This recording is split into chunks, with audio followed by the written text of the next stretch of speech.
বাচ্চারা তোমরা র্যাবিট রাখো। আচ্ছা ঠিক আছে, আমরা এখন র্যাবিট রেখে দিচ্ছি। আমি তো র্যাবিট আঁকাতে পারি না, এই তো একটা বুদ্ধি পেয়েছি, আমার ফোনটা থেকে এখনই আঁকাবো।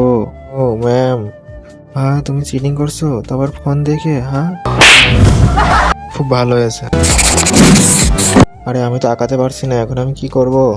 আরে আর তো কোনো পেপার নাই, এখন আমি কি দিয়ে আঁকাবো? এ বিন্নি, একটা পেপার দে। আরে নাই আমার কাছে। আমি একটা পেপার দে। আরে তুই এটা আমার এটা নষ্ট করে দিলি। আচ্ছা দাঁড়া, আমি এখনই ঠিক করে দিচ্ছি। আরে তুই আরো খারাপ করে দিলি। সরি, আমার একটা পেপার লাগবে। এই নে, আর যা এখান থেকে। বাচ্চারা টাইম হয়ে গেছে, এখন সবাই জমা দাও। ইয়েস ম্যাম, আমার হয়ে গেছে।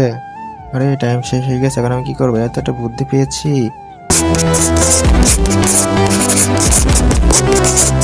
এই তো আমার খরগোশ এখনো শেষ, এবার আমি নাক মুখ এবার রেখে দিই। তুমি কি ফ্রি ফায়ারকে ভালোবাসো নাকি তোমার মা বাবাকে? যদি তোমার মা বাবাকে ভালোবাসো তাহলে লাইক এবং সাবস্ক্রাইব করো। যদি লাইক সাবস্ক্রাইব না করো তাহলে আমি বুঝে নেবো তুমি তোমার মা বাবাকে ভালোবাসো না। আর কমেন্টে 1 নাকি 2 লিখে যাও।